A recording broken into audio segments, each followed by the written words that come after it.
The morning sun filtered through the tall windows of the courtroom, casting long and steady shadows across the polished mahogany benches.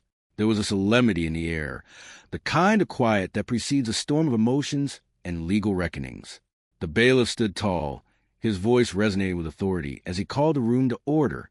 Everyone rose in a synchronized motion of respect, their eyes fixed on the entrance where the Honorable Judge Judy would soon appear to preside over case number 3062. This was not just a matter of law, but a story of two lives that had once shared a vision of future, only to find themselves separated by a chasm of misunderstanding and unspoken grievances. Mario Correo sat at the plaintiff table, his fingers nervously drumming against the wood.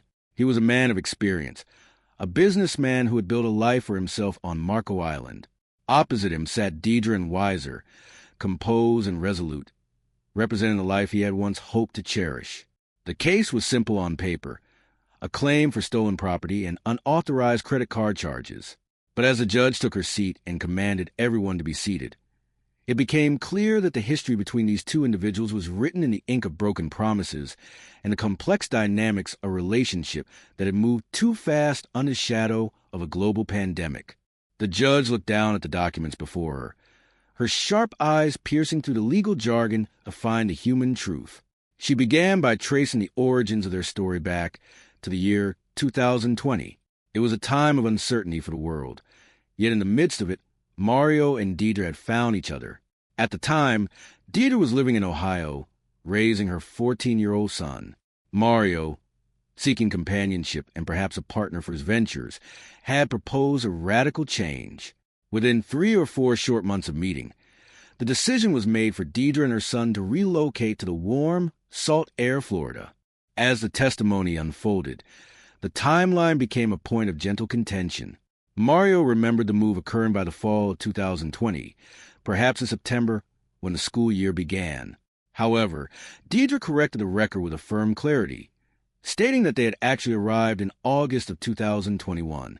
She remembered the heat of that Florida summer and the weight of the transition. She had kept her residence in Ohio, a safety net that she would return to for holidays, but for all intents and purposes, she had committed to a new life in the Sunshine State. She had even obtained her nursing license in Florida, a testament to her desire to build a career in her new home. The relationship, however, was not just about domestic bliss. Deidre became an integral part of Mario's professional world. She managed his establishment, Mario's neighborhood bar and grill on Marco Island. She was the one who cleaned the premises, shopped for the bar supplies, and even handled the sales tax for his building supply business. For this, she was paid a salary of approximately $1,100 every 2 weeks.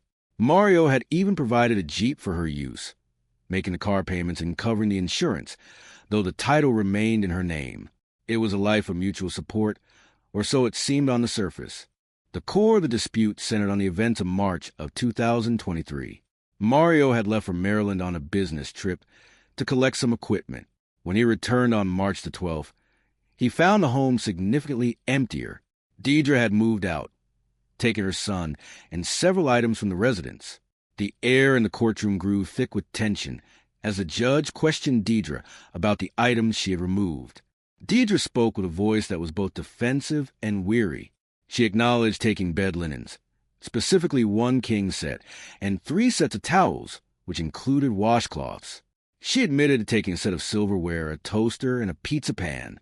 To her, these were items intended for the household she was supposed to be a part of, things purchased to make a house a home. To Mario, however, these were brand new items, many still in their original boxes, bought specifically for the condo using his credit card. He felt a sense of betrayal that extended beyond the monetary value of the goods. He saw the removal of these items as a calculated act of theft, while she saw it as a necessary gathering of essentials for her next chapter. The most contentious point of the afternoon was a luxury purchase, a Gucci bag. Mario claimed that on January the 6th of 2023, Deidre had charged $2,200 for the bag without his authorization. He pointed out the irony of the situation, noting that just 2 weeks prior, around the 22nd of December, he had given her an engagement ring worth $30,000. To him, the addition of an expensive bag on top of such a generous gift was an act of greed, Deidre's perspective was starkly different. She recalled the Christmas season with a touch of sadness. She claimed to have bought Mario 25 gifts that year, while he had given her nothing on Christmas Day itself.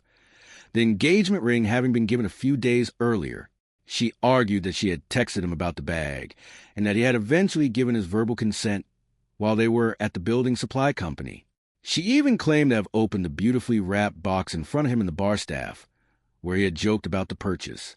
Mario vehemently denied this, his voice rising in frustration as he insisted he only learned of the charge when the credit card statement arrived a month later.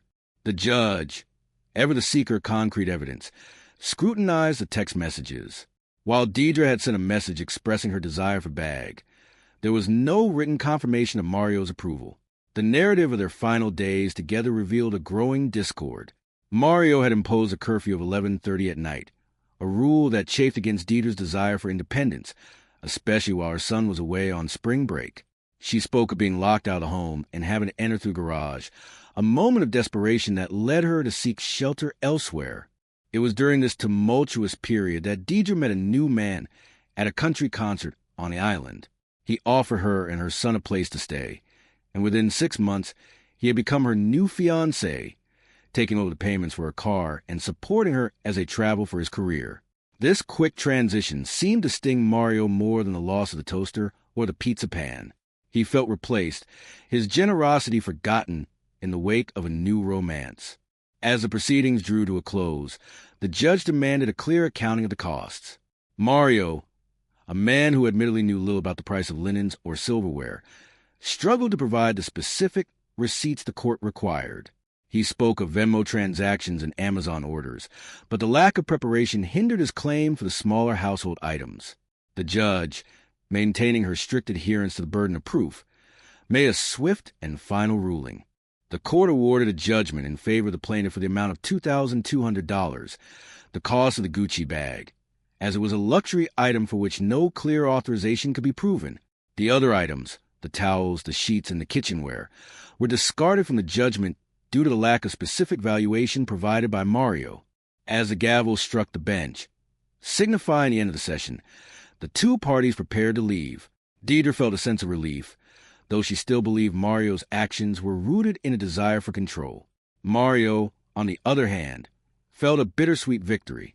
He had been reimbursed a bag, but the emotional cost of the relationship and the feeling of being taken advantage of remained.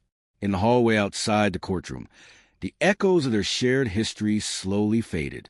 It was a story of a generous man who had perhaps given too much too soon, and a woman who had sought a new beginning at any cost. As they walked away in opposite directions, the Florida sun continued to shine, indifferent to the small human dramas that had unfolded within the walls of the court. The judge's words remained as a final thought on the matter, a reminder that while hearts can be generous and gullible, the law requires receipts, and moving on is often the most valuable judgment of all.